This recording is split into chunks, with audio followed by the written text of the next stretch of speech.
Hello everyone, I'm Irfan Habib, currently a second year MBBS student from IIMS Bhubaneswar. I played my NEET in 2022 with all India rank 594 and a score of 685. আমরা biotechnology বা জীব প্রযুক্তিবিদ্যার প্রয়োগ সমূহ সম্বন্ধে জানছিলাম, যেখানে already আমরা জেনেছি। দেখো, আমাদের মেইন টার্গেট ছিল জীব প্রযুক্তিবিদ্যা কিভাবে কৃষিক্ষেত্রে ব্যবহার করা হয়, কিভাবে চিকিৎসা ক্ষেত্রে ব্যবহার করা হয়, এবং ট্রান্সজেনিক অ্যানিমাল এবং তার নৈতিক সমূহ যে সমস্ত বিষয়গুলি আছে সেগুলি সম্বন্ধে জানা। তো অলরেডি কৃষিক্ষেত্রে আমরা দেখেছি, কৃষিক্ষেত্রে আমরা জেনেছি বিটি কটন সম্বন্ধে আমরা দেখেছি, তাই তো? বিটি এবং আরএনএ সম্বন্ধে জেনেছি। আর মেডিসিন লাইনে আমি দেখেছি, মেডিসিন লাইনে আমরা মেইনলি দেখেছিলাম যে চিকিৎসা ক্ষেত্রে যদি দেখি, চিকিৎসা ক্ষেত্রে থেরাপিউটিক ইউজে, তাই তো, জিন থেরাপি, এই সমস্ত জিনিসগুলো জেনেছি। এবার দেখো, আর কি কি ক্ষেত্রে বা আর কোন কোন ক্ষেত্রে তো আমরা মেডিসিনে বা চিকিৎসা ক্ষেত্রে বায়োটেকনোলজি ব্যবহার করতে পারি। সেখানে আসে মলিকিউলার ডায়াগনোসিস। দেখো, যে কোনো রোগ যদি আমি সেটাকে নিরাময় করতে চাই, সেই রোগ নিরাময়ের আগে আমাকে রোগটির নির্ণয় করা জরুরি, তাই কি না? আর আমরা রোগ নির্ণয় করি কি করে? রোগ নির্ণয়ের মাধ্যম বিভিন্ন রকম রয়েছে, তাই তো? আমরা জানি সেখানে সেরোলজিক্যাল কিছু মেথড রয়েছে। সেরোলজিক্যাল মেথড অর্থাৎ যেগুলোতে আমরা সিরাম কালেক্ট করি, তাই তো, রক্তের মাধ্যমে, সেগুলির মাধ্যমে করা হয়। আবার কিছু মাধ্যম রয়েছে যেগুলিতে আমরা বিভিন্ন আল্ট্রাসাউন্ড, বিভিন্ন টোমোগ্রাফি, ভিডিও ইমেজিং মেথড অনেকগুলি রয়েছে। সিটি স্ক্যান হয়ে গেল, এমআরআই, এগুলি। কিন্তু মলিকুলার ডায়াগনোসিস কি প্রত্যেকটি রোগে, আমরা জানি প্রত্যেকটি যে কোনো রোগের ক্ষেত্রে তার কিছু প্যাথোলজি থাকে, তাই তো? তার কিছু, তার কারণে কোষের মধ্যে কিছু চেঞ্জ আসে। সেই কোষের চেঞ্জের কারণে কিছু আণবিক পরিবর্তন দেখা যায়। সেই আণবিক পরিবর্তনগুলি যখন আমরা শনাক্ত করতে চাই, তখন সেটা কার মধ্যে অন্তর্ভুক্ত হয়? সেটা হচ্ছে মলিকুলার ডায়াগনোসিস। তো ডায়াগনোসিস এ কনভেনশনাল কিছু মেথড, যেমন বললাম যে সিরাম অ্যানালিসিস করা, তো রক্ত, মূত্র পরীক্ষা। কিন্তু এগুলির মাধ্যমে আর্লি ডিটেকশন সম্ভব না। দেখো, রক্তের মধ্যে বা আরবিসির মধ্যে যখন আমি অর্গানিজমকে পাবো, যে প্যাথোজেনটা রয়েছে, সেটা কখন পাবো? যখন অলরেডি রোগটা হয়ে যায়, তো রোগ একটা সিরিয়াস স্টেজে পৌঁছে গেছে, তাই তো? অর্থাৎ রোগ সৃষ্টিকারী অর্গানিজম গুলো এখন রক্তের মধ্যে উপস্থিত, বা এখন রক্তের মধ্যে উপস্থিত বলেই মূত্রের মাধ্যমে আসছে কিডনি দিয়ে। তো কিন্তু এগুলি দিয়ে না, আর্লি ডিটেকশন বা যেটাকে বলে যে অলরেডি প্রাথমিক অবস্থায় এদেরকে শনাক্তকরণ করা অসম্ভব। তো সেখানে আসে রিকম্বিনেন্ট ডিএনএ টেকনোলজি বা পুনরুজ্জীবিত ডিএনএ প্রযুক্তিবিদ্যা, পলিমারেজ চেইন রিঅ্যাকশন। আগের চ্যাপ্টারে আমরা জেনেছি পলিমারেজ চেইন রিঅ্যাকশন সম্পর্কে, যে একটা শুধুমাত্র ডিএনএ থাকলে, একটা শুধু ডিএনএ, একটা যেন এরকম অণু থেকে সেটার মাল্টিপল কপি তৈরি করা, এটাকে যাচ্ছে পলিমারেজ চেইন রিঅ্যাকশন অন্তর্ভুক্ত হচ্ছে, পিসিআর। ওকে, তাহলে পিসিআর হয়ে গেল recombinant DNA technology. Enzyme linked immunosorbent এসে, এনজাইম লিঙ্কড ইমিউনো সরব্যান্ড এসে, এটাও একটা মাধ্যম। এছাড়া আরো রয়েছে আইসিটি, ইমিউনোক্রোমাটোগ্রাফি, এই সমস্ত জিনিসগুলোই রোগ নিরাময়, এগুলো সবগুলো দিয়ে করা যায়, কিন্তু সেটাকে আর্লি ডায়াগনোসিস বা প্রাথমিক অবস্থায়, যেটা সিরাম বা ইউরিন অ্যানালিসিস দিয়ে সম্ভব নয়। ওকে, প্রেজেন্ট অফ প্যাথোজেন, যে কোনো প্যাথোজেন, একটা ব্যাকটেরিয়া হোক, বা প্যাথোজেন একটা ভাইরাস হলো, বা প্যাথোজেন একটা ভাইরাস। আমরা প্যাথোজেনকে তখনই সাসপেক্ট করি যখন হ্যাঁ, এই কোনো না কোনো ডিজিজের যে রোগটি হচ্ছে সেই রোগের কোনো লক্ষণ দেখতে পাওয়া যায়, সিমটমস দেখা যায়। কিন্তু যতক্ষণ না আমরা সিমটমের আশা বসে থাকি, ততক্ষণে কিন্তু প্যাথোজেনের সংখ্যা অনেক বেশি। দেখো, যখন এটা বাইরে থেকে বোঝা যাবে, তার মানে কি ততক্ষণে প্যাথোজেন নিজের সংখ্যা প্রচুর পরিমাণে বৃদ্ধি করে ফেলেছে। কিন্তু যদি খুব লো কনসেন্ট্রেশন, একদম অল্প পরিমাণ ব্যাকটেরিয়া এবং ভাইরাস, তো একদম ন্যূনতম ঘনত্বে যদি আমি শনাক্ত করতে চাই, তাহলে সেক্ষেত্রে আমাকে কি করতে হবে বলো? আমি যদি যে কোনো প্যাথোজেন হলো, প্যাথোজেনকে শনাক্ত করার দুটি মাধ্যম রয়েছে। এইদের তার বডিকে শনাক্ত করি, অথবা তার যে নিউক্লিয়াস রয়েছে, নিউক্লিয়াসের মধ্যে যে জেনেটিক ম্যাটেরিয়াল রয়েছে সেটাকে শনাক্ত করা। তো এই ক্ষেত্রে আমরা মেইনলি জেনেটিক ম্যাটেরিয়ালের বা জিনগত যে পদার্থটি রয়েছে সেটি শনাক্ত করার চেষ্টা করি। আর সেটি শনাক্ত করতে গেলে সেখানে তখন আমরা কি করি, এই যে নিউক্লিক অ্যাসিড গুলি রয়েছে, নিউক্লিক অ্যাসিডের ঘনত্ব সেটা খুব অল্প পরিমাণে হতে পারে। তো একদম স্বল্প পরিমাণ যদি ঘনত্ব হয়, ওকে, সেই স্বল্প পরিমাণ ঘনত্বকে সেটাকে অ্যাম্প্লিফাই করা হয়। অ্যাম্প্লিফাই অর্থাৎ তার সংখ্যা দেখো, যদি খুব স্বল্প পরিমাণ হয় সেই অতটুকু পরিমাণ শনাক্ত করার জন্য, বা আমি সেটাকে শনাক্ত করতেই পারবো না এটা পজিটিভ না নেগেটিভ। তো আমরা এটা যদি মাল্টিপ্লাই করে নিই এর সংখ্যাটাকে, দেখো, দেহের মধ্যে যদি এর সংখ্যা মাল্টিপ্লাই হয় তখন তো শনাক্ত করাই যাবে, কিন্তু আমি চাই দেহের মধ্যে সংখ্যাটা যখন বৃদ্ধি পায়নি, আমি সেই যে অল্প পরিমাণ রয়েছে দেহের মধ্যে সেটাকে বাইরে নিয়ে আমি নিজে থেকে সেটাকে মাল্টিপ্লাই করব। তাহলে যেটা হবে, তাহলে সেক্ষেত্রে যখন দেখবো, সেক্ষেত্রে আমরা তাহলে মাল্টিপ্লিকেশন কিসের মাধ্যমে করি, তখনই আসে polymerase chain reaction. Polymerase chain রিঅ্যাকশনের কাজ আমরা অলরেডি জানি যে এটি অ্যাম্প্লিফাই করে বা সংখ্যা বৃদ্ধি করে।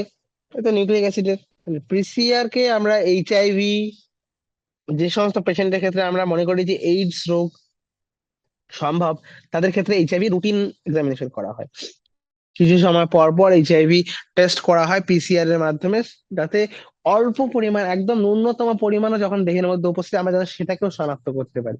যদি একদম স্বল্প পরিমাণে, একদম ন্যূনতম পরিমাণে এটাকে শনাক্ত করতে সক্ষম হই, তাহলে আমরা আর্লি স্টেজে অর্থাৎ প্রাথমিক অবস্থায় সেটাকে নিরাময় করতে পারবো রোগটিকে। ওকে, আরো মেথড রয়েছে, যেমন ডিএনএ হলো বা আরএনএ একটা তন্তু যে রয়েছে, সেই তন্তুগুলিকে রেডিও অ্যাক্টিভ মলিকিউল, তেজস্ক্রিয় কিছু অণু, যেগুলিকে প্রব বলি, সেই প্রব গুলি দিয়ে আমরা কি করি, দেখো আমার যে কমপ্লিমেন্টারি ডিএনএ টা রয়েছে, আমি সাপোজ এই ডিএনএ টাকে শনাক্ত করতে চাই, তাহলে এই আমাদের কাছে এই সমস্ত ডিএনএ গুলির অলরেডি কিছু কমপ্লিমেন্টারি ডিএনএ রয়েছে যেগুলোতে আমরা রেডিও অ্যাক্টিভিটি ট্যাগ করে রেখেছি।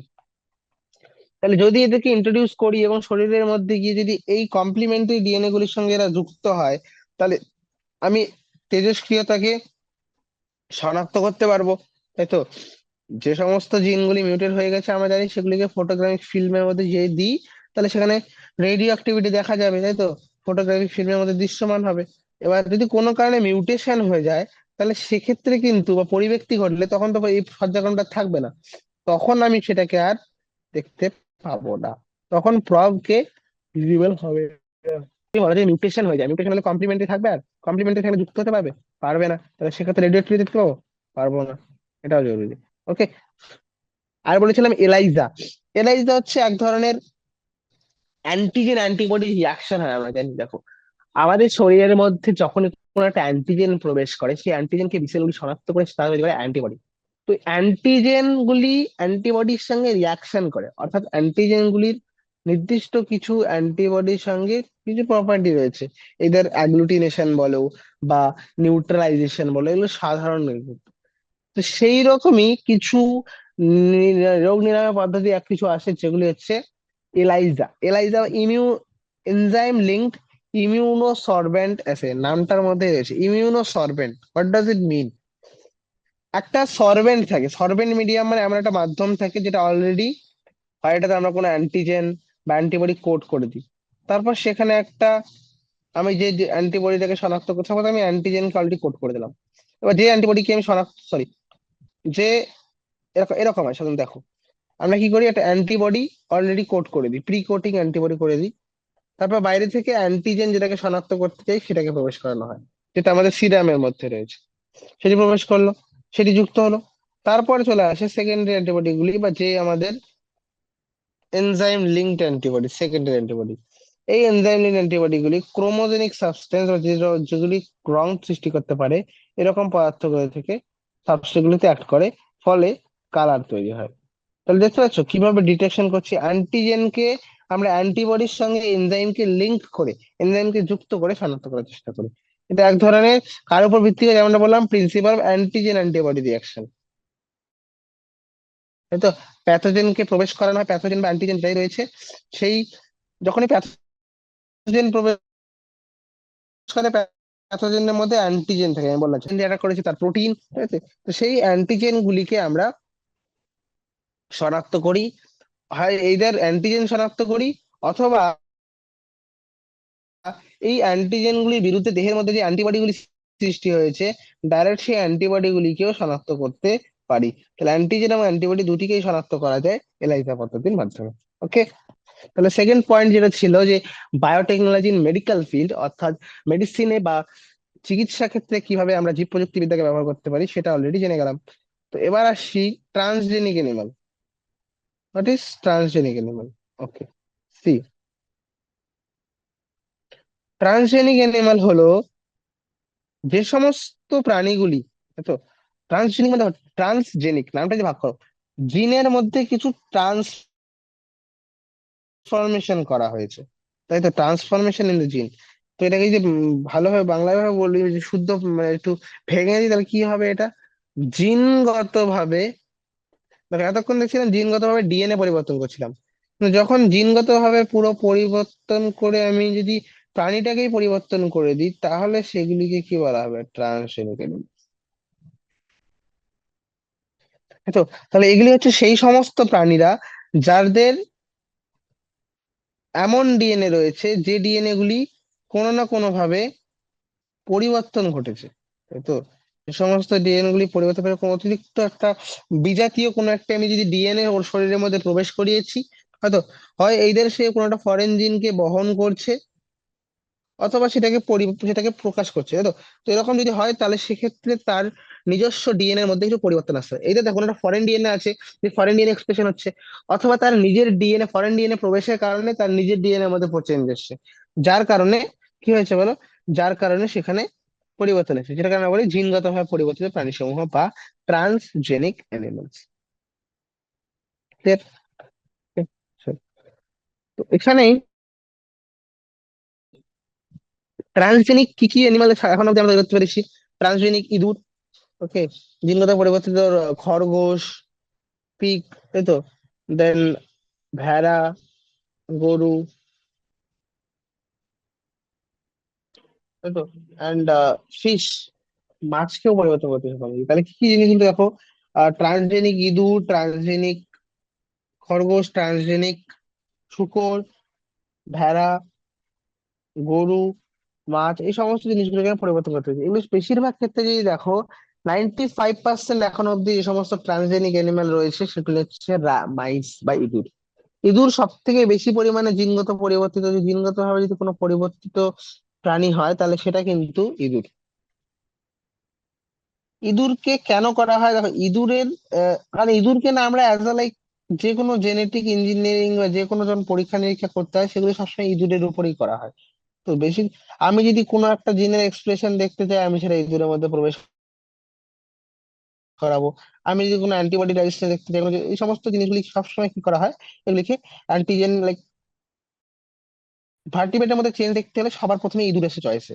দ্যাটস ওয়াই ট্রান্সজেনিক অ্যানিমালের মধ্যে 95% যদি দেখো, সেগুলি কিন্তু ইঁদুরই আসবে। ওকে। তো এবার, why are the animal being produce, কেন আমরা এই সমস্ত transgenic mice, transgenic rabbit, pig, sheep এগুলো তৈরি করছি? কোনো কারণ রয়েছে না, জিনগত ভাবে যখন পরিবর্তন করছি, তো সেই কারণগুলি কি, এবং আমরা সেগুলি থেকে কি বেনিফিট পাচ্ছি বা কি সুবিধা আমাদের হচ্ছে এই পরিবর্তনগুলির কারণে? তো দেখো, যে সমস্ত প্রধান কারণগুলি রয়েছে সেগুলি, প্রথম হচ্ছে নর্মাল ফিজিওলজি অ্যান্ড ডেভেলপমেন্ট, তাই তো। তাহলে স্বাভাবিক শারীরবৃত্ত ও বিকাশ। দেখো, আমি যখন যে কোনো একটা জিনের বিকাশ সম্বন্ধে বা তার বৃদ্ধি সম্বন্ধে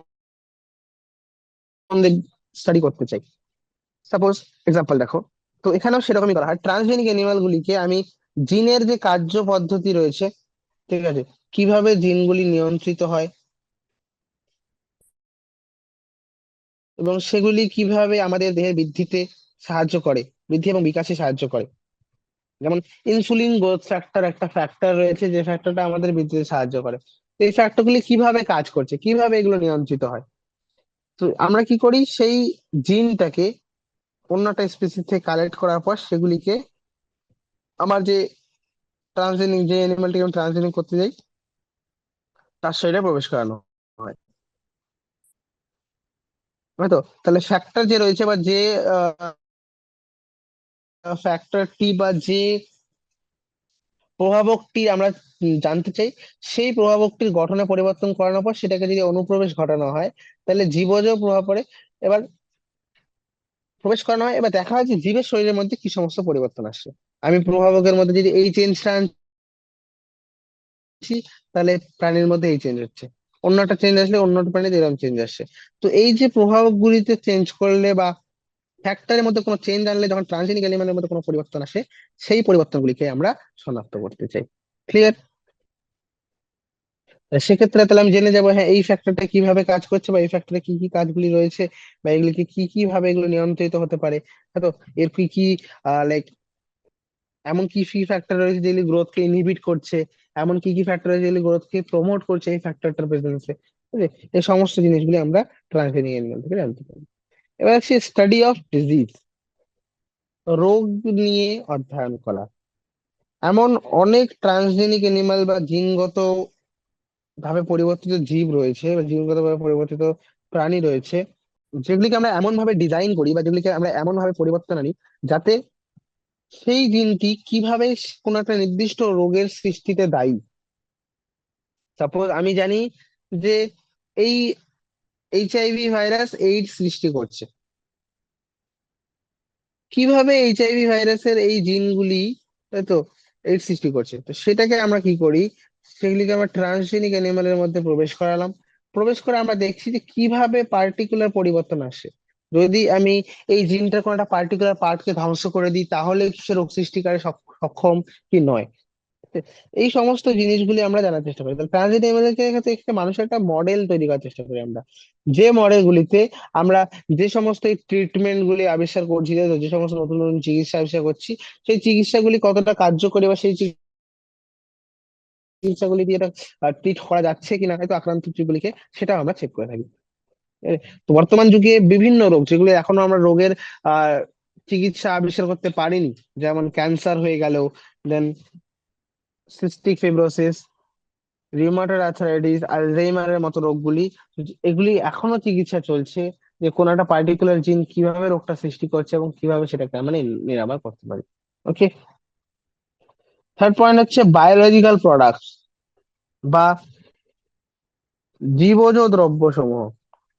জীবজ দ্রব্য বলতে কি কি দ্রব্য পেয়ে থাকি আমরা ট্রান্সজেনিক এনিমেল থেকে। তো ট্রান্সজেনিক এনিমেলে আমি যদি চাই যে কোনো একটা বায়োলজিক্যাল প্রোডাক্ট আমি আবিষ্কার করব, বা কোনো একটা প্রোডাক্ট আমি তৈরি করতে চাই, তাহলে আমি সেই পার্টিকুলার কাঙ্ক্ষিত জিএনএটাকে ভেক্টরের সঙ্গে অ্যাড করলাম। ভেক্টরের সঙ্গে অ্যাড করার পর সেটাকে আমরা প্রবেশ করাতে পারি ট্রান্সজেনিক এনিমেলের মধ্যে। ট্রান্সজেনিক এনিমেল প্রবেশ করালে সেই এনিমেলটা চেঞ্জ হয়ে যাবে, বা সে কিছু তার শরীর থেকে সেই প্রোডাক্ট আবিষ্কার করতে পারবো। যেমনটা আমরা দেখেছিলাম হয়তো, যে ব্যাকটেরিয়াতে দেখেছিলাম যে ব্যাকটেরিয়া শরীরের মধ্যে প্রবেশ করে সেখান থেকে আমরা ইনসুলিন তৈরিকারী, তো একটা ক্ষেত্রে এ চেন সৃষ্টিকারী দিলাম, একটাতে বি চেন দিলাম, তো এখান থেকে এ চেন পেয়ে যাবো ইনসুলিন, এখানে বি চেন, তাহলে সেখান থেকে ইনসুলিন তৈরি করা। তো সেরকমই ট্রান্সজেনিক এনিমাল গুলিকে বিভিন্ন জীবজ পদার্থ তৈরি করার ক্ষেত্রে আমরা ব্যবহার করতে পারি। সেক্ষেত্রে আমাদের কি করতে হবে, যে নির্দিষ্ট ডিএনএ এর অংশটা রয়েছে, বা যে নির্দিষ্ট জিনের অংশটি রয়েছে, যেটি সেই পার্টিকুলার আমি যে দ্রব্যটি তৈরি করতে চাই বা যে প্রোটিনটি তৈরি করতে চাই সেটি সৃষ্টির জন্য দায়ী, সেটিকে আমাদের প্রবেশ করাতে হবে।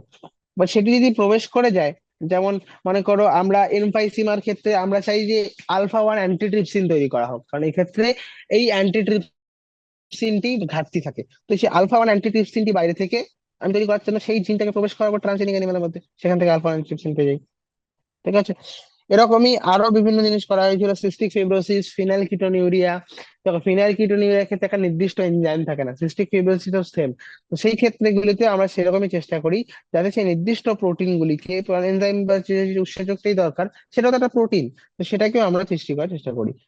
ইন 1997, 1997 খ্রিস্টাব্দে প্রথম ট্রান্সজেনিক গরু, যেটি রোদি নাম ছিল, সেই রোদি থেকে আমরা হিউম্যান প্রোটিন দিচ্ছি। দেখো, হিউম্যান প্রোটিন যুক্ত দুধ, অর্থাৎ প্রত্যেক লিটারে প্রায় 2.4 গ্রাম, যেটার মধ্যে হিউম্যান প্রোটিন বলতে হিউম্যান কোন প্রোটিনটি, হিউম্যান প্রোটিন বলতে এখানে হিউম্যান আলফা ল্যাক্টালবুমিন, সেটি প্রবেশ পাওয়া তৈরি করা যায়। তাহলে আমরা এই ক্ষেত্রে কি করেছি, যে ট্রান্সজেনিক অ্যানিমালটি রয়েছে বা যে ট্রান্সজেনিক যে গরুটি রয়েছে, তার ক্ষেত্রে আমি যে হিউম্যান প্রোটিন সৃষ্টিকারী যে জিনগুলি রয়েছে সেগুলি প্রবেশ করিয়ে দিয়েছি তার স্তন গ্রন্থিগুলির মধ্যে। তাহলে সেখান থেকে তখন সেই ওগুলি থেকে যে দুধগুলি উৎপন্ন হয়েছে সেগুলির মধ্যে মানুষের প্রোটিন যুক্ত বা human protein beta human alpha lactalbumin পাওয়া গেছে, যেটা মানুষের ক্ষেত্রে, মানুষের শিশুর ক্ষেত্রে, মানুষ শিশুর ক্ষেত্রে অধিকতর একটা সুষম খাদ্য পদার্থ বা ব্যালেন্স একটা প্রোডাক্ট, সেটাকে পরবর্তীতে প্রচুর পরিমাণে ইউজ করা হয়েছে। ওকে, দেন ভ্যাকসিনের সেফটি, নট অনলি ভ্যাকসিন, তো ভ্যাকসিন হোক বা কেমিক্যাল হোক, দেখো দুটোই লেখা আছে ভ্যাকসিন এবং কেমিক্যাল, এদের সেফটি টেস্টিং করা। অর্থাৎ যে ভ্যাকসিনটি আমি কোনো একটা হিউম্যানের দেহে প্রবেশ করাবো, সেটা কতটা বেশি সুরক্ষিত, সেটা শরীরের মধ্যে গিয়ে কোনো রকম অ্যাডভার্স ইফেক্ট তো দেবে না, তাই তো? এই সমস্ত জিনিসগুলো শনাক্ত করা জরুরি, তাই তো? তো ট্রান্সজেনিক মাইস বলি বা ট্রান্সজেনিক বা জিনগতভাবে পরিবর্তিত যে সমস্ত ইঁদুরগুলি রয়েছে, সেগুলিকে এমন ভাবে ইউজ করা হয় যাতে আমরা যে ভ্যাকসিনটি চাইছি, যে সাপোজ আমি একটা ভ্যাকসিন তৈরি করেছি এগেনস্ট স্মল পক্স, তো আমরা প্রথমে স্মল পক্স দিয়ে আক্রান্ত করবো ইঁদুরটাকে, তারপর সেখানে ভ্যাকসিন প্রবেশ করাবো, করে দেখবো যে কতটা চেঞ্জ আসছে, সেটা কি সক্ষম হচ্ছে সেটাকে ট্রিট করতে, বা অলরেডি আগে থেকে ভ্যাকসিন দিয়ে তারপর সেটাকে আমি চেষ্টা করছি আক্রান্ত হচ্ছে কিনা, মানে সেটা দিয়ে ইফেক্টিভনেস বোঝা যায়। এবার ট্রান্সজেনিক অ্যানিমাল গুলির মধ্যে দিয়ে এটাও টেস্ট করা যায় যে কত বেশি এফেক্টেড হচ্ছে, তাই তো? বা কত বেশি কিছু কিছু পরিবর্তন তো আসছে কিনা, ঠিক আছে? তো এই সমস্ত জিনিসগুলি, যে কোনো ভ্যাকসিন কতটা বেশি সেফটি, সেটা পোলিও ভ্যাকসিন হলে, দেখো আমরা চেষ্টা করি যে ভ্যাকসিনটা সুরক্ষিত কিনা, এর প্রভাবে কোনো রকম প্রভাব তো আসবে না নর্মাল ফাংশনে, নর্মাল শারীরবৃত্তীয় কাজে। তাহলে সেটা যদি আমরা দেখি যে না, এটার মাধ্যমে সবকিছু ঠিকঠাক চলছে, কোনো রকম পরিবর্তন আসছে না, সুরক্ষিত, তাহলে তারপরে সেটাকে আমরা স্পেসিফিক সেই ব্যাচ অফ ভ্যাকসিন যে রয়েছে, ভ্যাকসিন যে নির্দিষ্ট ব্যাচটি রয়েছে, তারপর সেটিকে মানুষ শরীরে প্রবেশ করানো হয়। সিমিলারলি ফর কেমিক্যাল অলসো, যে কোনো কেমিক্যাল, যে কোনো ড্রাগ হয়ে গেল বা যে কোনো আহ অন্য অন্য কেমিক্যাল গুলি যেগুলি ইউজ করা হয় বিভিন্ন রোগে, বিভিন্ন রোগের চিকিৎসা ক্ষেত্রে, বা ভিন্ন ভিন্ন ভাবে যেগুলি মানুষ অ্যাজ আ লাইক মানুষ অন্য অন্য ভাবেও ব্যবহার করে থাকে, যে কোনো কেমিক্যাল গুলি বা যে কোনো রাসায়নিক গুলি যখন মানুষ শরীরে প্রবেশ করাতে চাই, তাহলে আমরা চাই যে সেটারও আমাদেরকে আহ যে সাইড ইফেক্ট গুলি রয়েছে বা সেটা কতটা বেশি সুরক্ষিত, সেই সেফটিটাও জানা জরুরি। সেই সেফটি জানতে গেলে আমরা তখন নির্দিষ্ট ভাবে সেগুলিতে প্রথমে ট্রান্সজেনিক যে অ্যানিমাল গুলি রয়েছে বা ট্রান্সজেনিক যে প্রাণীগুলি রয়েছে, জিনগত ভাবে পরিবর্তিত প্রাণীগুলির মধ্যে প্রথমে প্রবেশ করাই, এবং আমরা দেখি যে এদের মধ্যে কি রকম পরিবর্তন আসছে। যদি আমরা শনাক্ত করতে পারি যে কোনো একটা নির্দিষ্ট আহ প্রাণীর ক্ষেত্রে আহ এই রকম কোন একটা নির্দিষ্ট প্রাণীর ক্ষেত্রে নির্দিষ্ট কোনো পরিবর্তন আসছে, তাহলে আমি শনাক্ত করতে পারি হ্যাঁ এই নির্দিষ্ট প্রাণীর ক্ষেত্রে এই নির্দিষ্ট পরিমাণ আহ, এই ধরনের সাইড ইফেক্ট আসছে, তাহলে এই কেমিক্যালটা মানুষ শরীরে প্রবেশ করানো যাবে কি যাবে না। ঠিক আছে, এগুলি আমরা জানবো, তোমরা জানবে ড্রাগের ডেভেলপমেন্ট যখন হয় তখন কিছু স্টেজ আছে, ক্লিনিক্যাল ট্রায়াল হয়। ডিরেক্টলি ড্রাগটি মার্কেটে বা বাজারে আসতে পারবে না, প্রথমে তার কিছু ক্লিনিক্যাল ট্রায়ালস হয়, তো সেই ক্লিনিক্যাল ট্রায়ালস গুলো এই সমস্ত ট্রান্সজেনিক এনিম্যাল গুলিতেই করানো হয়। ক্লিয়ার? ওকে। আবার আমরা এমন কিছু জিন প্রবেশ করাই যে জিনগুলি ওই সমস্ত ট্রান্সজেনিক প্রাণীগুলিকে বাকি নন ট্রান্সজেনিক গুলির থেকে বেশি পরিমাণে সেন্সিটিভ করে তোলে, যাতে খুব হয়তো সহজেই সেগুলিকে শনাক্ত করতে পারে, এবং তার যে প্রভাবগুলি আছে সেগুলিকে পরবর্তী অধ্যয়ন করা হয়। Toxicity testing in such animal will allow us obtain the results in less time. খুব অল্প সময়ের মধ্যে কিভাবে সেটার রেজাল্ট পাবো, সেটাকেও টক্সিসিটি টেস্টিং এর মাধ্যমে শনাক্ত করা হয়। এবার লাস্ট পয়েন্ট আমি বলেছিলাম, জীব প্রযুক্তিবিদ্যা যখনই তুমি জীবের আহ জেনেটিক মেটেরিয়ালের মধ্যে চেঞ্জ আনতে চাইবে বা কোন একটা প্রাণীকে পরিবর্তন করতে চাইবে, তখন আমরা জানি ম্যানুপুলেশন যখনই হয়, পরিবর্তন করার চেষ্টা করা হলে সেখানে অবশ্যই বাধা বিপত্তি, বিভিন্ন নৈতিক কারণগুলি চলে আসবে, তাই তো? কারণ আমরা জানি হিউম্যান, লাইক আমাদের মানব সমাজের কিছু নৈতিক মান রয়েছে, right? Manipulation of human organism by human race can not go on many further without regulation. এরকম যদি এরকম নির্দিষ্ট রেগুলেশন বা নিয়ন্ত্রণ না থাকে, তাহলে মানুষ তো সবকিছুই পরিবর্তন করে দেবে, প্রত্যেকটা প্রাণীর মধ্যে চেঞ্জ করে দেবে, প্রত্যেকটা প্রাণীকে ট্রান্সজেনিক করে দেবে, চেঞ্জ করে দিয়ে নিজের মতো। আমি চাই যে গরু এরকম হয়, তাহলে সবগুলো গরুকে এরকম ট্রান্সজেনিক করে দেওয়া হলো। কিন্তু একটা নির্দিষ্ট নিয়ন্ত্রণও দরকার রয়েছে, আদারওয়াইজ এটাকে ব্যাড ভাবে বা মানুষ এটাকে এর খারাপ ব্যবহারও করতে পারে, তাই তো? বিভিন্ন যে বিষাক্ত জিনগুলি রয়েছে, সেই বিষাক্ত যে টক্সিন সৃষ্টিকারী জিনগুলি রয়েছে, সেগুলিকে প্রবেশ করিয়ে বিভিন্ন ধরনের রোগ সৃষ্টি করার চেষ্টা করা যেতে পারে। ঠিক আছে? তো সাম এথিক্যাল স্ট্যান্ডার্ডস আর দেয়ার, নৈতিক কিছু মানদণ্ড রয়েছে যেগুলি জরুরি কিসের জন্য, সজীব বস্তুর উপকার কিভাবে করবে বা কিভাবে সেটাকে অনিষ্ট করতে পারে সেগুলি সম্বন্ধে। তো এটার হেল্প অর হার্ম, কিভাবে সাহায্য বা কিভাবে উপকার করতে পারে, কিভাবে অনিষ্ট করতে পারে, এই সমস্ত জিনিসগুলি জানা। এবার going beyond the mortality of such issues, যদি আমরা দেখি যে মোরালিটি কি বা এই সমস্ত যে সমস্যা বিষয়গুলি রয়েছে, এদের নৈতিকতাগুলি কি বা মোরালিটিটা কি। মোরালিটির আগে আমাদেরকে জানা দরকার তাদের বায়োলজিক্যাল সিগনিফিকেন্স, বা আমি যে পরিবর্তনই করছি না কেন সেগুলি জীব বিজ্ঞান সংক্রান্ত ভাবে কতটা ভাবে গুরুত্ব বা কতটা বেশি তাৎপর্যপূর্ণ। জেনেটিক মডিফিকেশন অফ অর্গানিজম, যখনই একটা অর্গানিজমের ক্ষেত্রে বা যখনই একটা জীবের ক্ষেত্রে তার জেনেটিক মডিফিকেশন করা হয়, জিনগত পরিবর্তন করা হয়, তার প্রভাবে অনেক এরকমও প্রভাব দেখা যায় যেগুলো অকাঙ্ক্ষিত। আমি সবসময় যেটা আমি চাই সেটাই হবে না, অনেক অনাকাঙ্ক্ষিত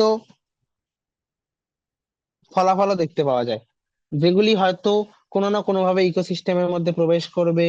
এই তো ইকোসিস্টেমে প্রবেশ করার পরে বাস্তুতন্ত্রের মধ্যে যুক্ত হয়ে যায়, এবার সেখানে গিয়ে বিভিন্ন ধরনের এফেক্ট করতে পারে। তো অনেকে হয়তো শুনেছে যে করোনা এরকম একটা লাইক ল্যাব থেকেই প্রথম ছড়িয়েছিল। তাই তো, যদি প্রপারলি ইউজ না করা হয় তাহলে এই যে ট্রান্সজেনিক অ্যানিমাল গুলি, যে বায়োলজিক্যাল যে অর্গানিজম, এগুলো কিন্তু বিভিন্ন বিভিন্ন ভাবে অনেক মেজর রোগের বা অনেক বৃহৎ মহামারীর কারণ হয়ে দাঁড়াতে পারে।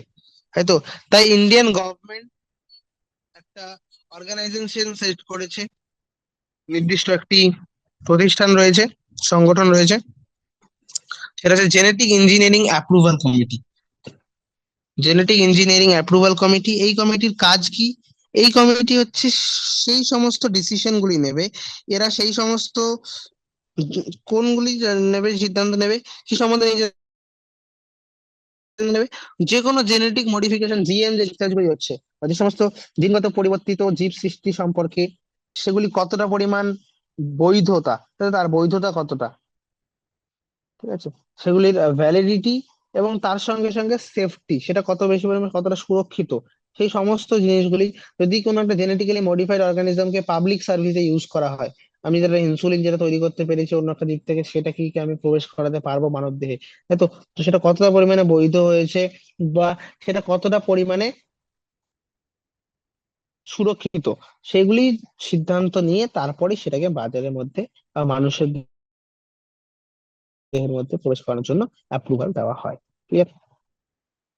Modification uses of living organism for public services, যেমন মনে করো খাদ্য ক্ষেত্রে হলে গেলো, তো আমরা দেখছিলাম মডিফাইড শস্য, তাতে আমরা শস্যের মধ্যে পরিবর্তন করছিলাম, আমরা চিকিৎসা ক্ষেত্রে পরিবর্তন করছিলাম। এই সমস্ত পরিবর্তনগুলি has also created problems with patents granted for the same. আর একটা সমস্যা রয়েছে পেটেন্ট প্রদান করা। তো অনেক সময় পেটেন্ট প্রদান নিয়ে অনেক সমস্যা আছে। পেটেন্ট কি? পেটেন্ট হচ্ছে মানুষ কি করে না, যখন সাপোজ কেউ একটা নির্দিষ্ট কোনো একটা টেকনিক আবিষ্কার করলো, দিন কোনো একটা নির্দিষ্ট টেকনিক বা কিছু একটা নির্দিষ্ট প্রোডাক্ট আবিষ্কার করলো, তখন সেটি সে নিজের নামে করে নেওয়া। তাই তো, যে হ্যাঁ এটা আমি করেছি, আমি তৈরি করেছি, তো এবার যদি অন্য কেউ এটাকে ব্যবহার করে তাহলে সে আমাকে ট্যাক্স পে করবে। তো এইটাকেই বলে পেটেন্ট প্রদান করা। এই পেটেন্টটাও প্রদান করে এই জেনেটিক্যালি ইঞ্জিনিয়ারিং অ্যাপ্রুভাল কমিটি, এরাই। ওকে, that is growing public anger that certain companies are being granted patents for products and technologies that make use of genetic materials. এটা এখন লাইক এটা সংগঠনটা এটা তৈরি করা খুব জরুরি হয়েছে, কারণ বর্তমান যুগে দেখা যায় যে ভিন্ন ভিন্ন ভাবে কিছু কোম্পানি রয়েছে যারা নির্দিষ্ট কিছু পণ্য বা উৎপাদন পদার্থকে নিজেদের নামে পেটেন্ট করে নিয়েছে। তাই তো, যেগুলিকে হয়তো অলরেডি মানুষ অনেক বছর আগেই শনাক্ত করেছে, চিহ্নিত করে সেগুলিকে বিকশিত করে ব্যবহার করে আসছে। তাই তো, কোনো একটা নির্দিষ্ট সাপোজ ইন্ডিজিনাস পিপল রয়েছে, কোনো একটা অঞ্চল রয়েছে যে অঞ্চলে মানুষরা অত বেশি ডেভেলপ নয়, তারা আগে থেকে এটা ব্যবহার করে আসছে, কিন্তু তারা এটার পেটেন্ট নিজেদের নামে করাতে পারেনি কারণ তারা সেরকম বেশি শিক্ষিত নয়। এবার শিক্ষিত ডেভেলপড উন্নত পরিমাণে ডেভেলপিং কান্ট্রি গুলো কি করে, তারা এই সমস্ত এই পণ্যগুলির নামে নিজেদের নামে পেটেন্ট করিয়ে নেয়। এবার যখন তারা নিজেদের নামে পেটেন্ট করিয়ে নেয়, এবার সেই মানুষগুলি যখন যখন সেগুলিকে ব্যবহার করতে যাবে তাদেরকে তখন সেটা ট্যাক্স দিতে হয়। কিন্তু সেটা তো অলরেডি তারা সেই কোম্পানিটা আবিষ্কার করেনি, তার আগে থেকেই সেই মানুষগুলো অলরেডি ব্যবহার করে আসছে, সেক্ষেত্রে পেটেন্ট গ্রান্ট করানো কিন্তু সেটার দিকে জানতে হবে যে পেটেন্ট কাদেরকে দেওয়া হচ্ছে সেটা কি সঠিক কিনা। যেমন দেখো, রাইস বা চাল, এটা সম্বন্ধে বলার কিছুই নেই। চাল আমাদের বর্তমান যুগে যদি দেখি, আমাদের এই এশিয়ার মধ্যে, এশিয়া যে এগ্রিকালচারাল হিস্ট্রি রয়েছে, অর্থাৎ এশিয়াতে যে কৃষিক্ষেত্রে যে ইতিহাস রয়েছে, প্রায় 1000 বছর আগে তখন থেকে চাল আমরা চাষ করে আসছি। There are estimated 2 lakh varieties, এখন অবধি প্রায় 2 লক্ষ চালের প্রকার উপস্থিত শুধুমাত্র ইন্ডিয়াতেই। Okay, the diversity in of rice in India is one of the richest in the world. এখানে যত পরিমাণ প্রকরণ পাওয়া যায় চালের, সেটা হয়তো পৃথিবীর সব থেকে বেশি পরিমাণ বৈচিত্র্যযুক্ত। বাসমতি রাইস, বাসমতি চাল এদের মধ্যে সব থেকে একটা ইউনিক প্রকারের, যার মধ্যে একটা বিশেষ ইউনিক অ্যারোমা রয়েছে, বা যার একটা নির্দিষ্ট সুবাস রয়েছে, সুবাস গন্ধ রয়েছে, অ্যারোমা এবং ফ্লেভার। তবে নির্দিষ্ট একটা সুবাস, সুবাস বা গন্ধের জন্য বাসমতি চাল, এবং বাসমতির আরো 27টি নথিভুক্ত ভ্যারাইটি রয়েছে যেগুলি অলরেডি আমরা চাষ করে আসছি। বাসমতি তুমি এখন দেখো, এখন নয়, অনেক প্রাচীন যুগ থেকেই প্রাচীন বিভিন্ন ধরনের কাব্যগ্রন্থগুলির মধ্যে, প্রাচীন বিভিন্ন ধরনের লোকাচার বিদ্যা যেগুলি রয়েছে, কবিতাগুলি রয়েছে, সেগুলিতে বাসমতি অলরেডি অনেক মানুষ ব্যাখ্যা করেছেন। তাই তো, অর্থাৎ আমরা সেঞ্চুরিজ ধরে, আমরা অনেক শত বছর আগে থেকেই এটাকে, এই চাষ, এই চালগুলিকে চাষ করে আসছি। কিন্তু 1997-এ, 1997 খ্রিস্টাব্দে একটা আমেরিকান কোম্পানি, আমেরিকান একটা কোম্পানি এসে প্রথম পেটেন্ট করে নিল। কারণ তারা দেখছে যে এরা তো মূর্খ, এরা জানেই না বাসমতি রাইস যেটা ব্যবহার করছে সেটা। তো এরা কি করলো, এরা তখন নিজেদের নামে বাসমতি রাইসকে ইউএস প্যাটেন্ট অ্যান্ড ট্রেডমার্ক অফিসকে গিয়ে, সেখানে ইউএস প্যাটেন্ট এবং ট্রেডমার্ক অফিসে গিয়ে এরা নিজেদের নামে পেটেন্ট করিয়ে নিল, এবং পেটেন্ট তারা পেয়েও গেছিল। দে অ্যালাউড টু কম দে। তাহলে এর ফলে তাই এই কোম্পানিটি কিসের অনুমতি পেয়ে গেল? নতুন যে ভ্যারাইটি আসবে বাসমতি গুলোর, সেই বাসমতি ভ্যারাইটি গুলিকে এরা ইউএস এবং আরো যে বাইরের বিভিন্ন দেশগুলি আছে সেগুলো বিক্রি করা। তো এই নতুন ভ্যারাইটি বাসমতি, যেটা তারা তারা যে নতুন ভ্যারাইটির কথা বলছিলেন বা নতুন প্রকরণ কথা বলছিলেন, সেটা ভ্যারাইটি আসলে কিছু না। তারা আসলে কি করছিলেন, ইন্ডিয়ান বাসমতি নিচ্ছিলেন, তাহলে ভারতীয় বাসমতি চাল নিয়ে সেটাকে একটা সেমি ডোয়ার্ফ, তাই তো, তারা কি করলেন, ভারতীয় বাসমতি ধানের চালটাকে একটা আংশিক খর্ব ভ্যারাইটির সঙ্গে সংকরণ করে এর যে হাইব্রিডটা তৈরি হয়েছিল, সেটাকে নাম দিয়ে দিল যে এটা হচ্ছে নিউ ভ্যারাইটি। তো এই পেটেন্টটা তুমি যদি দেখো, এটা ইমপ্লিমেন্ট আদার পিপলস। এই পেটেন্টের পর কি হয়, পেটেন্ট যখন করিয়ে নেবে তখন অন্য কেউ সেই বাসমতি চালকে বিক্রি করতে পারবে না, আদার দেন দ্যাট কোম্পানি। তারা যদি বিক্রি করতে চায় বা তারা যদি ব্যবহার করতে চায়, তাহলে তাদেরকে তখন ট্যাক্স পে করতে হবে সেই কোম্পানিকে, রাইট? তো এরকম একটা ছিল। আরো বিভিন্ন ক্ষেত্রে বিভিন্ন হার্বাল মেডিসিন, অর্থাৎ অনেক আয়ুর্বেদিক এরকম আহ ঔষধি রয়েছে যেগুলো আমরা অনেক বছর আগে থেকে ব্যবহার করে আসছি, ভারতীয় ট্রাডিশনাল হিসেবে, তাই তো, যেগুলিকে অলরেডি আমরা চিরচরিত বিভিন্ন ভেষজ ঔষধ রয়েছে, যেমন টারমারিক বা হলুদ, তারপর নিম। যদি আমরা আহ এগুলি সম্বন্ধে তৎক্ষণাৎ কোনো রুখে না দাঁড়াই, তাহলে এই পেটেন্ট আবেদনগুলি তখন বিভিন্ন কোম্পানিগুলি এসে তখন তারা নিজেদের নামে পেটেন্ট করিয়ে নেবে। তো যদি আমরা সঙ্গে সঙ্গে এটার বিরুদ্ধে রুখে না দাঁড়াই, তাহলে কি হবে, পেটেন্টগুলি তাদের কাছে চলে যাবে, এবং তারা কি করবে, আমাদের জিনিসগুলি থেকে, আমাদের পদার্থগুলি থেকে, আমাদের সম্পদগুলি থেকে হাতছাড়া হয়ে যাবে, এবং তখন তাদের কাছে পেটেন্ট চলে যাবে, তারা সেগুলি নিয়ে সেগুলি থেকে টাকা বা সেগুলি থেকে ট্যাক্স আর্ন করবে। ওকে, এখানে একটা আরো একটা জিনিস, একটা টার্ম আসে, সেই টার্মটা জরুরি, সেটা হচ্ছে বায়োপাইরেসি। বায়োপাইরেসি না, হোয়াট ইজ বায়োপাইরেসি? বায়োপাইরেসি জিনিসটা কি? বায়োপাইরেসি হচ্ছে, বায়োপাইরেসি শব্দটি তখনই ব্যবহার করা হয়, এটা একটা পরিভাষা, এটা ব্যবহার করা হয় যখন একটা সংশ্লিষ্ট কোনো দেশ, মাল্টিন্যাশনাল কোনো কোম্পানি, বা এবং কোনো একটা সংগঠন যখন কোনো একটা নির্দিষ্ট দেশের বা সেখানে উপস্থিত মানুষের কনসার্ন ছাড়াই, তো কনসার্ন উইদাউট কম্পেনসেটরি পেমেন্ট।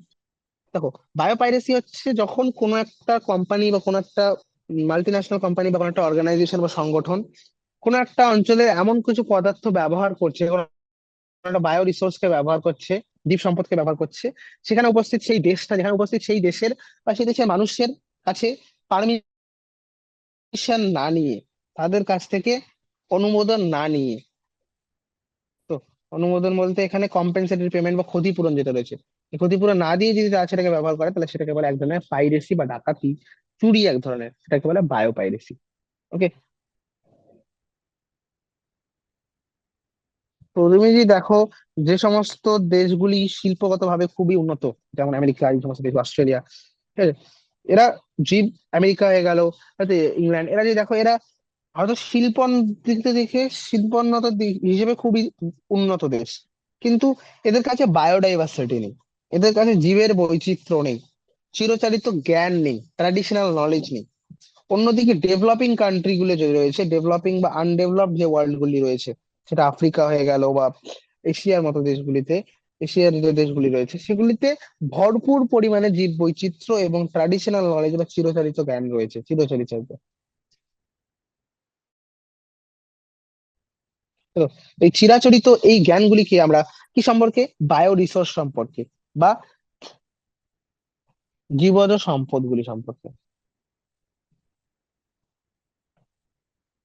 এই ট্র্যাডিশনাল নলেজ গুলি বা এই চিরাচরিত জ্ঞান, বায়ো সম্পদ নিয়ে আমাদেরকে বিভিন্ন মডার্ন অ্যাপ্লিকেশন বা বর্তমান যুগে আমরা বিভিন্ন ধরনের আধুনিক উপযোগী কিছু বস্তু তৈরি করতে পারি, যেগুলি আমাদেরকে বাণিজ্যিক ভাবে সময়, এফোর্ট, প্রচেষ্টা এবং খরচ কমাতে সাহায্য করবে। তাই তো? এবং বর্তমান যুগে এটা মানুষ কি করতে পেরেছে, বর্তমান যুগে উন্নত এবং উন্নয়নশীল দেশের মধ্যে যে অবিচার, তাই তো, উন্নয়নশীল দেশগুলির মধ্যে যে অবিচার চলছে, বা যে অপর্যাপ্ত ক্ষতিপূরণ দেওয়া, বা সুযোগ সুবিধার লাভের অংশীদারিত্ব, বেনিফিট শেয়ারিং যেটাকে বলে,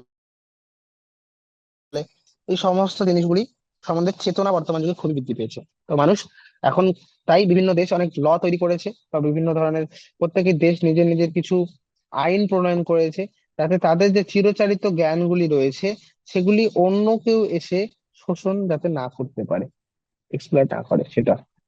ইন্ডিয়ান পার্লামেন্টও একটা সেকেন্ড অ্যামেন্ডমেন্ট দিয়েছিল ইন্ডিয়ান পেটেন্ট বিলের উপর। ইন্ডিয়ান পেটেন্ট বিলের দ্বিতীয় একটা সংশোধনী তারা পাস করেছে, সেকেন্ড অ্যামেন্ডমেন্ট যেটাকে বলে। এই সংশোধনীতে কি বলা হয়েছে,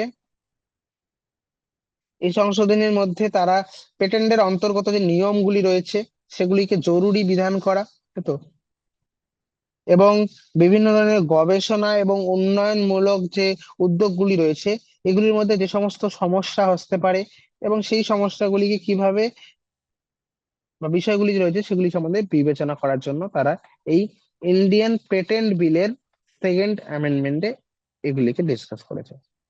ওকে, ক্লিয়ার? চলো, that's all about the theoretical part. এই চ্যাপ্টার যদি আমরা দেখি থিওরিটিক্যাল অংশগুলি কি কি ছিল সেগুলো আমরা পড়ে নিলাম। এবার অনুশীলনীতে যদি আসি, অনুশীলনীর কোশ্চেন গুলো কি, যে which part of plant is best for making virus free toxin. তাই তো, যে আমি যখন ভাইরাস ফ্রি প্লান্ট তৈরি করতে চাই, তাহলে প্লান্টের কোন অংশটা বা উদ্ভিদের কোন অংশটিকে আমরা ব্যবহার করতে পারি ভাইরাস মুক্ত উদ্ভিদ তৈরি করার ক্ষেত্রে। তো সেখানে আমরা পড়েছিলাম যে যে কোনো উদ্ভিদের ক্ষেত্রে তার যে মেরিস্টেমেটিক অংশটা থাকে, বা তার যে খুবই দ্রুত বর্ধনশীল অংশ বা মেরিস্টেম রয়েছে, অ্যাক্সিলারি এবং অ্যাপিকাল মেরিস্টেম, সেই মেরিস্টেম গুলি হচ্ছে এমন অংশ যে অংশগুলি ভাইরাস আক্রান্ত হলেও সেগুলির মধ্যে কোনো রকম আক্রমণ করতে পারে না। তাহলে এক্ষেত্রে আমরা সবসময় মেরিস্টেম গুলিকে ব্যবহার করব।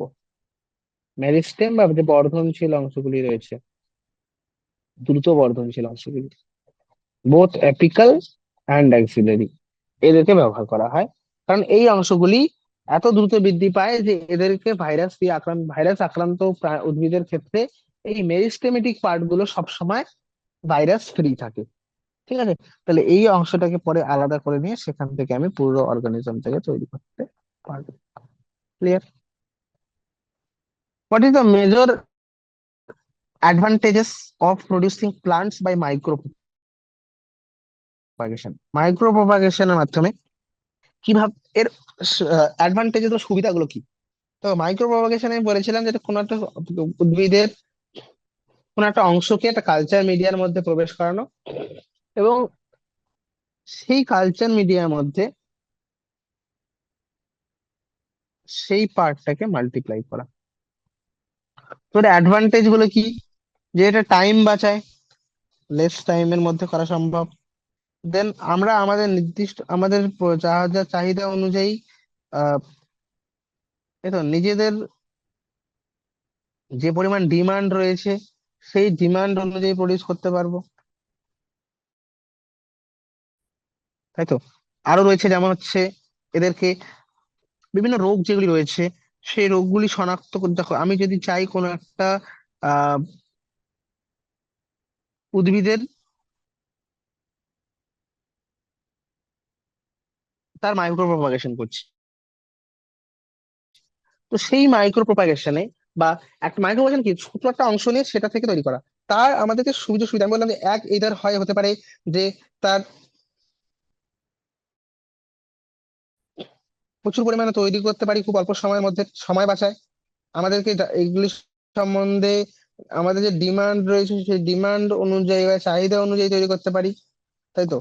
দেন ডিজিজ ফ্রি প্ল্যান্ট, অনেক এরকম প্ল্যান্ট রয়েছে যে প্ল্যান্ট গুলি যদি নর্মাল অবস্থায় বৃদ্ধি পায় তাহলে সেক্ষেত্রে বিভিন্ন ধরনের ডিজিজ সৃষ্টি হতে পারে, বিভিন্ন ধরনের রোগ সৃষ্টি হতে পারে। কিন্তু কালচার মিডিয়ামের মধ্যে আমরা স্টেরাইল মিডিয়া ইউজ করি, সেটা স্টেরাইল বা জীবাণু মুক্ত, তাহলে এখানে ডিজিজ ফ্রি প্ল্যান্ট তৈরি করতে পারি। সবগুলির মধ্যে কি আছে, মাইক্রো প্রপাগেশন আমরা জানি জিনগত মানে কোনো পরিবর্তন আসে না, সবাই নিজেদের সোমাক্লোন হয়, তাহলে জেনেটিক ইউনিফর্মিটিও দেখতে পাওয়া যায় এক্ষেত্রে। আর সবগুলো একটা আইডেন্টিক্যাল ক্লোন হিসেবে তৈরি হয়, তো জেনেটিক ইউনিফর্মিটি দেখা যায়, একই রকম হয় সবগুলি। আরো অ্যাডভান্টেজ কি রয়েছে? আর অ্যাডভান্টেজ রয়েছে স্পেস এফিসিয়েন্সি, মাইক্রো প্রপাগেশন অনেক অল্প জায়গার মধ্যে আমরা অনেক বেশি পরিমাণ তৈরি করতে পারি, তাহলে স্পেস বা জায়গাও কম ব্যবহৃত হচ্ছে।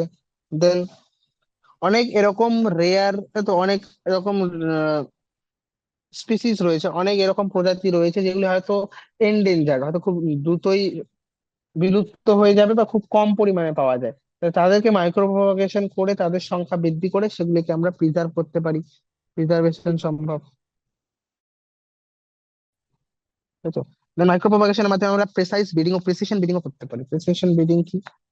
প্রেসিশন ব্রিডিং হচ্ছে যেই নির্দিষ্ট আমি অর্গানিজমটা চাই, আমি সাপোজ দুটি আমার কাঙ্ক্ষিত বৈশিষ্ট্যযুক্ত দুটো অর্গানিজম নিলাম, তাদের হাইব্রিডাইজেশন করে সংকরায়নের পরে আমি যেটা পেলাম, আমি সাপোজ যেমন আমরা দেখেছিলাম যে ক্যারিও মিক্সিং হয়েছিল কোথায়, পটেটো আর টমেটোর প্রোটোপ্লাজম গুলির মধ্যে।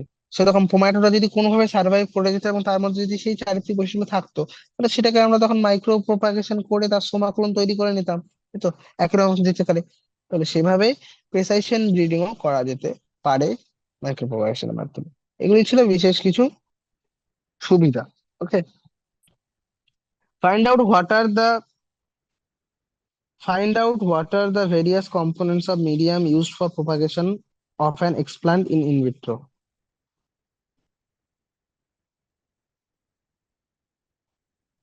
তো সাধারণত আমরা যে সমস্ত মিডিয়াম গুলি ব্যবহার করি সেই মিডিয়াম গুলির মধ্যে কি কি কম্পোনেন্ট থাকে, আমি বলেছিলাম যে এদের বৃদ্ধির জন্য যে সমস্ত জিনিসগুলি দরকার, তাহলে কি কি সেগুলি?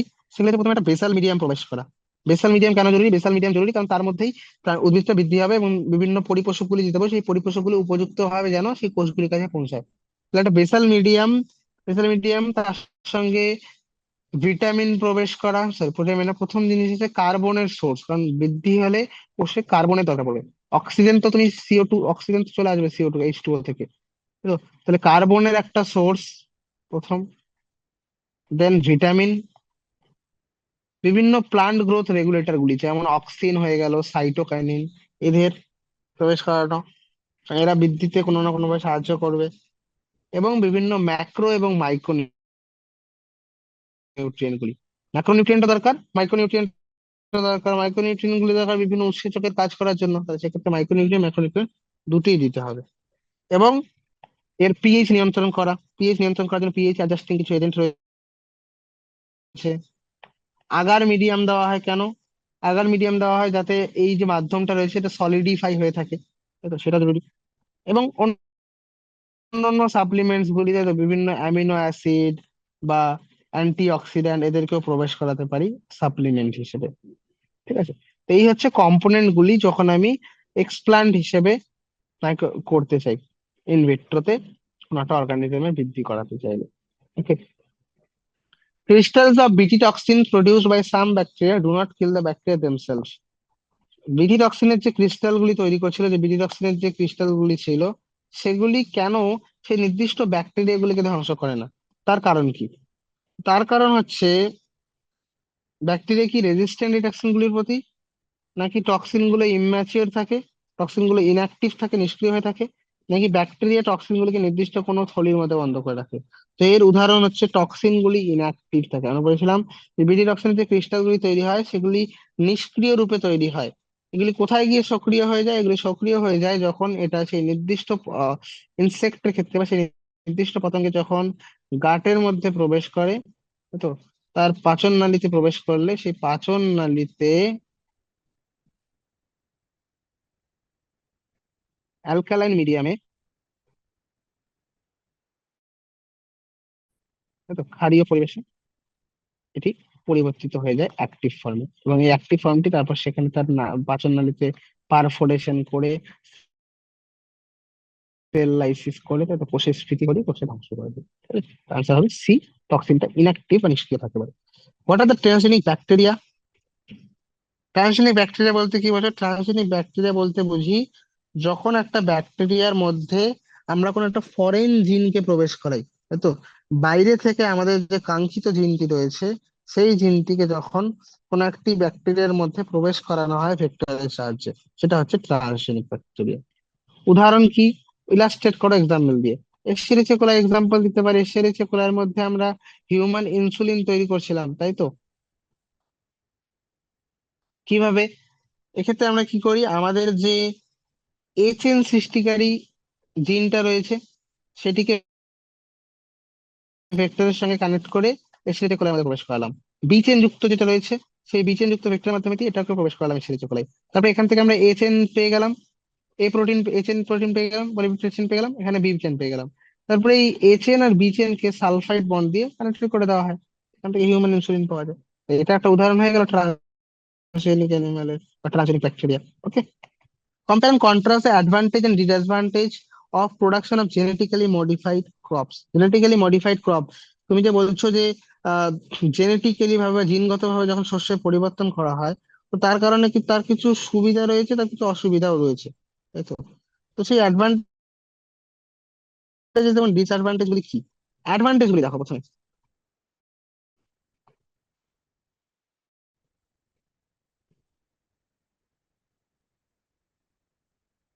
অ্যাডভান্টেজ গুলি হচ্ছে জেনেটিক্যালি মডিফাইড মাধ্যমে যে সমস্ত অর্গানিজম গুলি পাই সেগুলো আমরা জানি বেশি টলারেন্ট হয়, তো এরা সহনশীল হয় বিভিন্ন অ্যাবায়োটিক স্ট্রেস গুলো, আমি বলেছিলাম আগের দিন।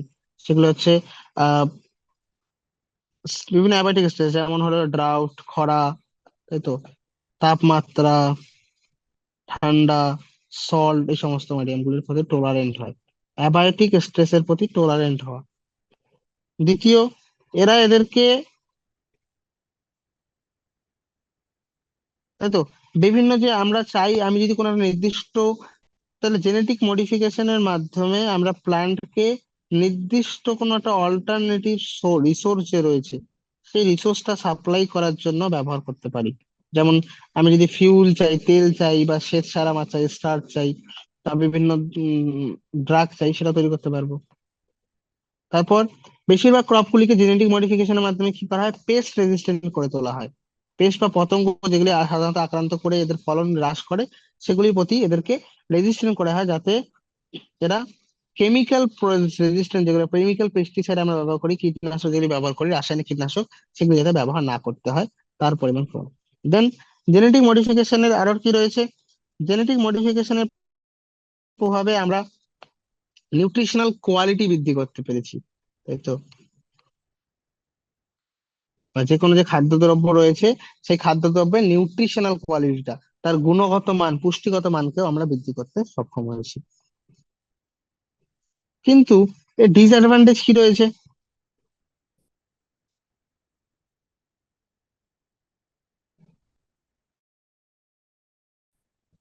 ডিসঅ্যাডভান্টেজ হচ্ছে যখনই আমরা এরকম জেনেটিক্যালি মডিফাইড অর্গানিজম করি, সেখানে চান্স থাকে যে অনেক সময় এমন কিছু আমি যে জিনটা প্রবেশ করা থাকে, অর্থাৎ এটির কারণে যদি কোনো রকম হতেই পারে যে এর কারণে কোনো একটা ডিস্ট্রাকটিভ বা এমন কিছু সৃষ্টি হতে পারে। চান্স থাকে যে আমি এমন তৈরি করে দিলাম, এমন কিছু জেনেটিক মডিফাই করে দিলাম যে এগুলি কোনো রকম কীটনাশক দিয়ে ধ্বংসই হচ্ছে না, সবার প্রতি রেজিস্ট্যান্ট হয়ে গেছে, তাহলে এরা সুপার উইডে কনভার্ট হয়ে গেল। এরা প্রচুর পরিমাণে আগাছা তৈরি করে পুরো কৃষিক্ষেত্র ধ্বংস করে দিতে পারে। এটা থাকে। দেন রিস্ক অফ, অনেক সময় ইনজেক্ট করছি, সেগুলির কারণে আমাদের মানব শরীরের মধ্যে প্রভাব ফেলতে পারে, ক্যান্সারের মতো রোগগুলি সৃষ্টি করতে সক্ষম হয়। এগুলির মাধ্যমে কোনো না কোনো ভাবে আমরা বায়োডাইভার্সিটিকে চ্যালেঞ্জ করছি। যখনই বায়োডাইভার্সিটিকে চ্যালেঞ্জ করবো তাহলে সেখানে তারা কি করতে পারে, জেনেটিক পলিউশন মানে জিনের মধ্যে দূষণ করে দেওয়া। জিনকে আমি চেঞ্জ করে দিয়েছি, অল্টার করে দিয়েছি, তো কোনো না কোনো ভাবে সেটা জীব বৈচিত্র্যকেও প্রভাব ফেলতে পারে। ঠিক আছে, চলো next. What are the cry protein? অর্গানিজমের নাম বলে যদি ক্রাই প্রোটিন হচ্ছে, প্রোটিন গুলো তৈরি, টক্সিন গুলো তৈরি হয় সেখানে ক্রাই প্রোটিন কি? ক্রাই জিনের দিয়ে যে প্রোটিন গুলো তৈরি হয়, প্রোটিন বা টক্সিন গুলো তৈরি হয়, সেগুলো ক্রাই আমরা যেটা তৈরি করে সেটা হচ্ছে bacillus thuringiensis. Bacillus thuringiensis. How was man exploit the protein of to is benefit? এই বিটি প্রোটিন গুলিকে আমরা কি করতে পেরেছি, বিটি প্রোটিন গুলো এমন একটা কিছু টক্সিন তৈরি করে যেগুলি ইনঅ্যাক্টিভ ফর্মে থাকে, অ্যালাইন মিডিয়ামে গিয়ে অ্যালাইন মিডিয়ামে গিয়ে সক্রিয় হয়ে যায়, এবং তারা সেখানে গিয়ে এই পাচন নালীগুলির মধ্যে কোষের স্ফীতি ঘটিয়ে, তো কোষের পারফোরেশন করে করে আলটিমেটলি ইনসেক্টটা ডেথ করে দিতে পারে। ঠিক আছে, এভাবে বিটি প্রোটিনকে ব্যবহার করা হয়েছে। What is gene therapy? আমি আগের দিনে বলেছিলাম জিন থেরাপি হচ্ছে কিছু কৌশল, একটা নির্দিষ্ট কৌশল নয়, একটা কম্বিনেশন অফ অনেকগুলি কৌশলগুলিকে একসাথে। জিন থেরাপি হচ্ছে একটা প্রসেস যার মাধ্যমে আমরা কোনো একটা মানুষের জিনটাকে কারেক্ট করার চেষ্টা করি। It's a process of correction of the malfunction gene. হয় এইদার আমি কোন একটা ডিজায়ারেবল যে জিনটা রয়েছে সেটাকে ইনসার্ট করে দিলাম, বা সেটাকে পরিবর্তন করে দেওয়া। তিনটে মাধ্যমে আমরা জিন থেরাপি করতে পারি। এডিএ ডেফিসিয়েন্সির মাধ্যমে, যেন এডিএ ডেফিসিয়েন্সি জিন থেরাপি ব্যবহার করা। এডিএ ডেফিসিয়েন্সি আমি সিন করছিলাম, এডিএ ডেফিসিয়েন্সিতে এই এডিএ সৃষ্টিকারী যে জিনটা ছিল, এডিএ ডেফিসিয়েন্সি হচ্ছে এমন একটা অর্গানিজম যেখানে যে জিনগুলি এডি বা এডিনোসিন ডিএমএনএ উৎসেচক তৈরি করে সেটা অনুপস্থিত থাকে, সিস্টেম বা অনাক্ষমতা খুব গুরুত্বপূর্ণ ভূমিকা পালন করে। তো সেক্ষেত্রে আমরা কি করি, আমরা জিনগুলিকে ভ্রূণ সেই লিম্ফোসাইট গুলি যখন তৈরি হবে তার মধ্যে তাহলে সেই অ্যাডিনোসিন ডিএমএনএসটা থাকবে, তাহলে এই diagrammatically represent the experimental steps in cloning and expressing of human gene in Escherichia coli. এস্চেরিচিয়া কোলাই এর মধ্যে কিভাবে আমরা ক্লোনিং করতে পারি? প্রথম কথা, এস্চেরিচিয়া কোলাই এর মধ্যে কোন বিইং এর থেকে আমি সাপোজ এইটাই ডিএনএ মেনে নিচ্ছি, দেখো এইটা, এই ডিএনএটাকে এবার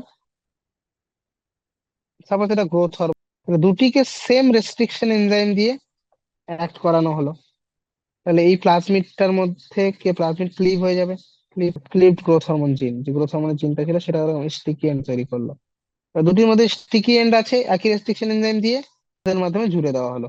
জুড়ে দিলে তৈরি হলো রিকম্বিনেন্ট ডিএনএটি, রিকম্বিনেন্ট ডিএনএ যার মধ্যে গ্রোথ হরমোনের জিনগুলি রয়েছে।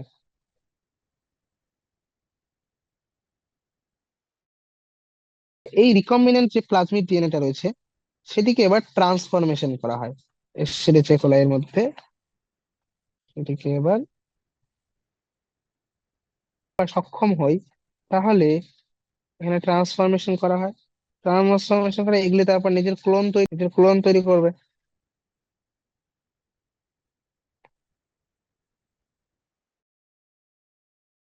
ক্লোন তৈরি করলো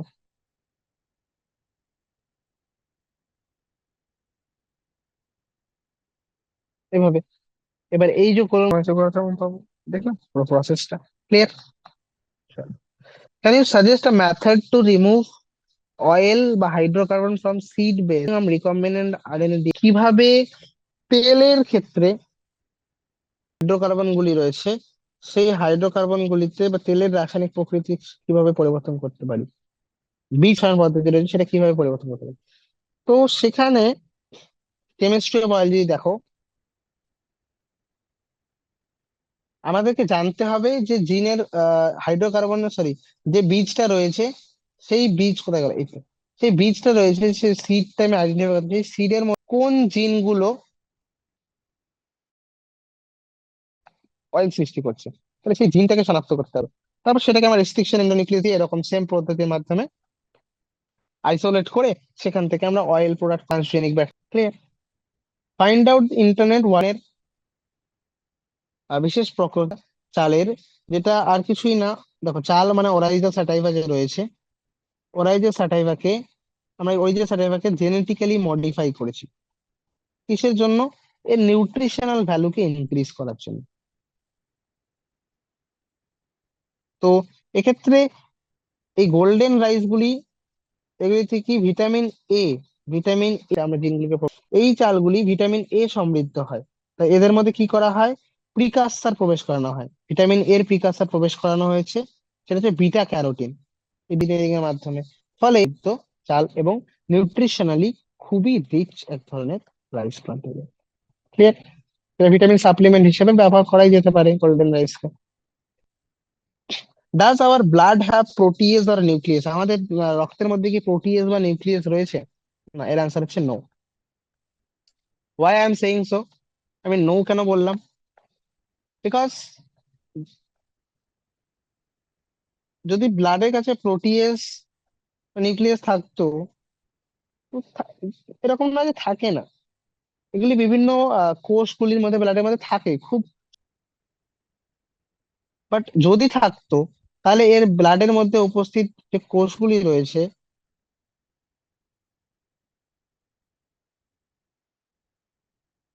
এরকম কি হয়? এরকম হয় না। তো বাস্তবে এরা কিছু কিছু প্রোটিয়েস থাকে যেগুলি ইনঅ্যাক্টিভ ফর্মে থাকে বিভিন্ন সেলের মধ্যে, কিন্তু সেগুলিকে কোনো না কোনো ভাবে ডাইজেস্টেড করে দেওয়া হয়, সেগুলি কোনো কোনো ভাবে ধ্বংস করে দেওয়া হয়। ওকে, প্রোটিয়েস কনসাল্ট দেখো এবং খুঁজে বের করার চেষ্টা করো এমন কিছু ওরালি অ্যাক্টিভ প্রোটিন, এমন কিছু ঔষধ, প্রোটিন ঔষধ যেগুলিকে আমরা মুখ দিয়ে গ্রহণ করতে পারবো। দেখো মুখ দিয়ে সবগুলিকে গ্রহণ করা যায় না, মুখ দিয়ে যদি গ্রহণ করি আমরা জানি আমাদের ডাইজেস্টিভ সিস্টেম সেটাকে ধ্বংস করে দিতে পারে, ডাইজেস্ট করে দিতে পারে। যেমন ইনসুলিনকে আমরা ওরালি ইউজ করতে পারি না, কিন্তু এরকম অনেক প্রোটিন রয়েছে যেগুলিকে মুখ দিয়ে গ্রহণ করা সম্ভব।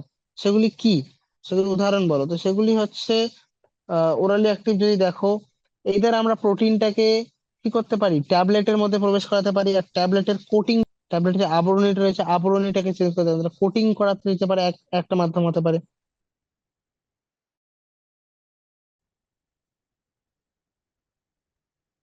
বা এমন কিছু কভারিং দিয়ে দাও যেটা পাকস্থলীর অ্যাসিডিক পিএইচটা কোনোভাবে ক্রস করে যাবে, তারপর সেটা গিয়ে তারপর খুলে যাবে, তারপর কভারিংটা সরে যাবে।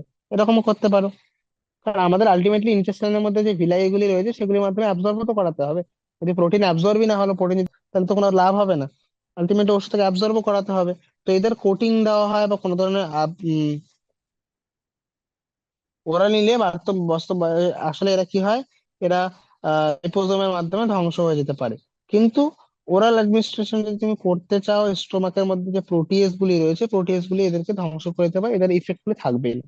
তো এদের কোটিং করে দাও বা এমন কিছু কভারিং করে দাও যাতে কোনোভাবে সে, ঠিক আছে, এইগুলি কিছু মাধ্যম রয়েছে যার মাধ্যমে আমরা বর্তমান যুগে যে প্রোটিন গুলি রয়েছে সেটা আমরা ব্যবহার করতে চাই ঔষধি রূপে, সেগুলিকে মুক্ত দিয়েও গ্রহণ করা যেতে পারে। ক্লিয়ার?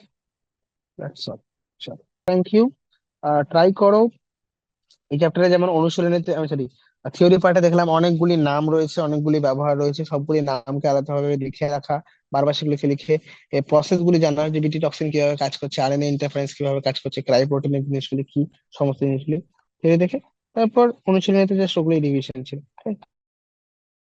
That's all.